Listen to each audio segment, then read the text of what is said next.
Jack अनजाने में अपने पड़ोसी की बीवी लिसा से मोहब्बत करने लगता है। उसे अपने लिए हासिल करने के लिए वो हर रात दूरबीन के जरिए उनके घर की निगरानी करता रहता है। शुरू में तो वो बस यूं नहीं देखता रहता था, मगर वक्त गुजरने के साथ उसे महसूस हुआ कि लिसा इसके मिजाज और पसंद के मयार पर पूरी उतरती है। लिसा को हासिल करने के जुनून में जैक ने एक खतरनाक मंसूबा बना डाला। अगले दिन वो लिसा को फोन करके मदद का बहाना करता है। लिसा चूंकि नेक दिल थी, वो फौरन उसके घर पहुंच गई, मगर जो नहीं उसने घर में कदम रखा वो जैक के बुझाए हुए जाल में फंस चुकी थी। जैक उसे एक हल्के नीले रंग का लिबास तोहफे में देने की कोशिश करता है। लिसा फौरन समझ जाती है कि जैक के इरादे ठीक नहीं और जाने की कोशिश करती है, लेकिन अचानक एक हादसा होता है और वो बेहोश हो जाती है।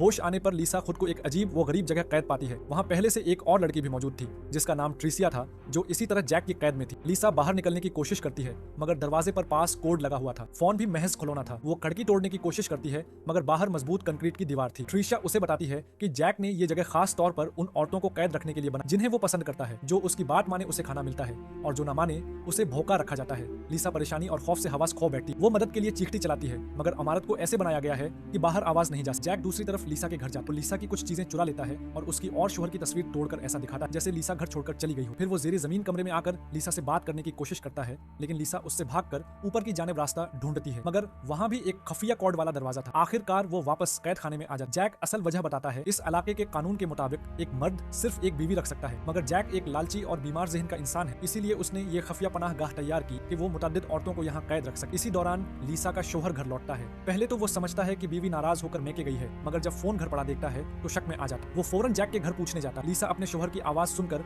मदद के लिए चीखती है, मगर जैक को गुस्सा आ जाता और वो लिसा को धमकी देता है कि अगर वो खामोश न रही तो वो इसके शोहर को मार डालेगा। लिसा की खामोशी से मुतमईन होकर वो शोहर को बहाने से टाल देता है और लिसा का डरावना ख्वाब शुरू हो जाता है।